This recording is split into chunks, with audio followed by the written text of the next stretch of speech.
Sa ako nakapuyo ko diri sa Cebu City, almost 6 years naman. Almost 6 years niya. Kabalo siguro mo nga ay mga cultural differences no, sa mga American culture o Filipino culture. Pero naasad mga common points.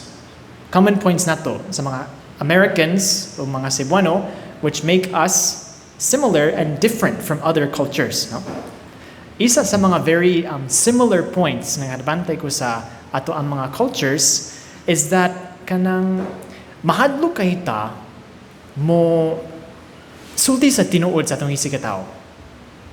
I don't know if you've noticed that.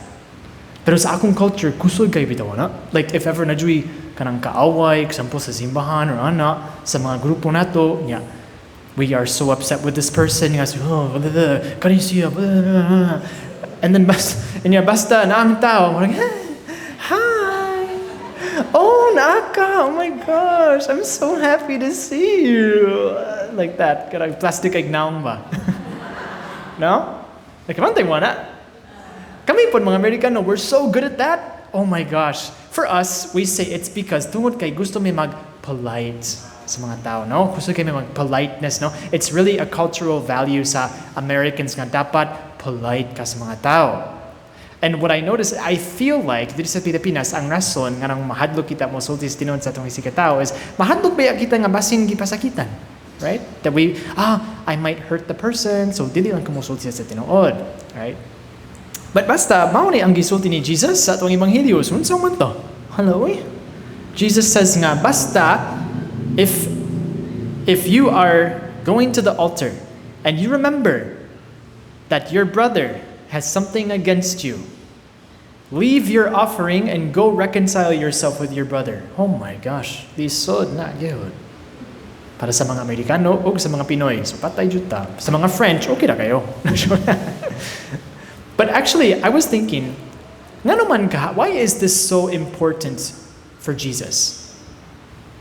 Nga naman importante kayo para ni Jesus, nga basta mo hiskot kita bahin sa atong sala, why is it so important for Jesus ang kaning reconciliation sa atong isigka-tawo in order to reconcile ourselves with God? It's interesting, no? Because let's be honest, kasagaran, basta mag-istorya ta about sa sala, sa atong kinabuhi. Most of the time, the way we think of sin is kita makasala sa Ginoo. Right? Ang Ginoo na siya'y murag gisugo, na siya'y balaod, niya, I sinned against God. So it's more on me and God, ang sala. But Jesus is pointing out nga ang sala sa atong kinabuhi, ang epekto sa sala, dili lang sa atong relasyon diha sa Ginoo, kung dili sa atong relasyon sa atong isigka-tawo. If you think about it, diba? If you think about your sins or our sins, kuya kayo anyway. If we think about our sins, a lot of them hurt us or hurt other people. Mauna nga, sakit ang sala. Let's be honest. Basin in sa atong mga pamilya. Basta na ay kaaway sa pamilya, sakit kayo na. Sakit yun sa atong heart. Right? It's not easy. Or when we have, doon na tayong mga kaaway, like I said, that's not fun. Kanang pagdumot sa atong isigka-tawo, dili dyan na lingaw. It hurts us. And what's very beautiful is that Jesus is saying, in order to be truly reconciled with God, basta atong gusto is isalikway sa sala, balik sa Ginoo, we have to at least try nga higugmaon nato ang atong isigka-tawo. Otherwise, there's something nga dili kompleto man. It's not complete. If kusog kay ta mo pray, kusog kay ta mo balik sa Ginoo, nya mo lagod gyud sa atong isigka-tawo, naadyoy problema. Because that is the reality of sin. It hurts relationship with God and with our brothers and sisters.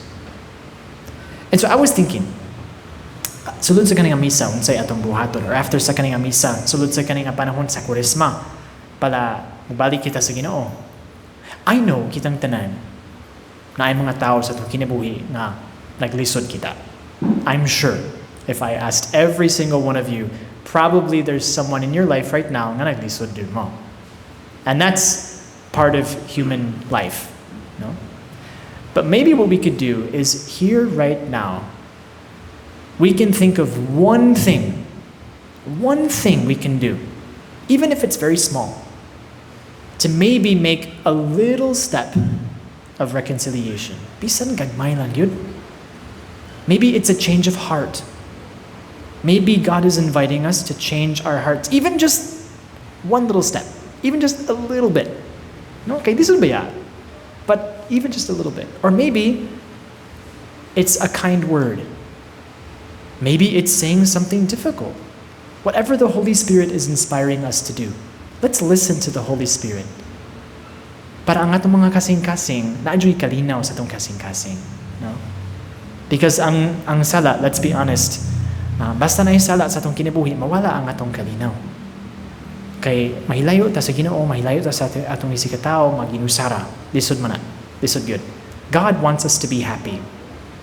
Mauna. Nga naatay kanang panahon sa Kuresma. Kay inig Pasko sa pagabanhaw, ang atong Ginoo kay mao gyud ang pinakadako nga fiesta sa tibuok tuig, the whole year. God wants to make sure nga naningkamot kayo ta para happy jud ta ining Pasko sa pagabanhaw. He wants us to live this feast with all of the possible joy in our heart, all of the freedom we can experience. So let's ask Him for that grace today. Na isaligwan nato ang atong sala ug kanang molduol kita sa atong isigka-tawo. Amen.